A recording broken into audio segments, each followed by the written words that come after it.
Et oui, évidemment, une première dans l'histoire de France. M'a rejoint Anne Le Breton. Bonjour et merci d'être là. Anne Le Breton, adjointe au maire du 4e arrondissement pour La République En Marche.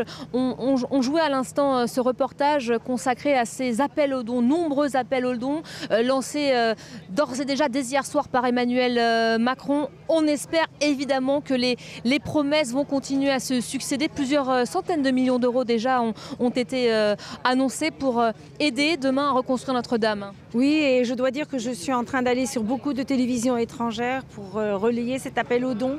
Parce que voilà, Notre-Dame n'appartient pas qu'à la France, elle appartient à l'humanité. Et ça doit être un effort global. On reçoit des messages du monde entier. D'ailleurs, vous pouvez voir sur ce pont, tous les pays du monde sont représentés.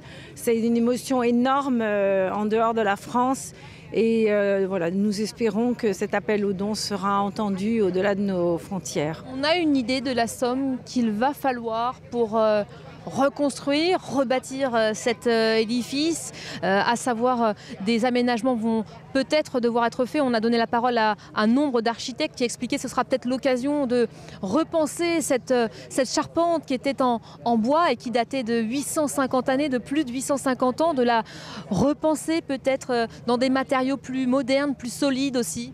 Je ne sais pas, en tout cas je sais que pour pouvoir reconstruire une charpente comme ça, il faut du chêne de 30 ans et que visiblement les stocks n'y suffiront pas. Enfin, on est vraiment au début de la possibilité de voir ce qui va se passer. Franchement, c'est trop tôt pour savoir ce qu'il faudra faire, mais peut-être qu'on pourra prendre des pistes jusqu'à maintenant ignorées. On a aussi les compagnons du devoir qui sont juste à côté de Notre-Dame, qui eux ont leur savoir millénaire et qui pourront mettre au service de cette reconstruction dans les règles de l'art.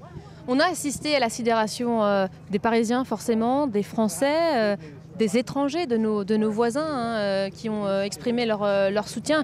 La sidération aussi forcément de la classe politique qui, plusieurs personnalités ont annoncé tour à tour une pause dans la campagne pour ces élections européennes. Évidemment, on est en pleine campagne. C'était important ça de marquer cette pause aujourd'hui.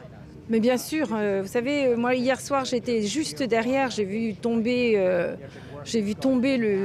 Notre-Dame et on était tous en larmes. Je crois qu'il n'y a pas de parti politique dans ces moments-là. Il y a un pays qui est uni et voilà, c'est normal de mettre en pause les questions politiques pendant un moment. À la mairie du 4e, vous avez reçu, j'imagine, de nombreux messages de soutien depuis hier. Oui, et surtout, on a été obligé d'évacuer une rue à côté de Notre-Dame où les habitants n'ont toujours pas pu retourner chercher même leurs vêtements.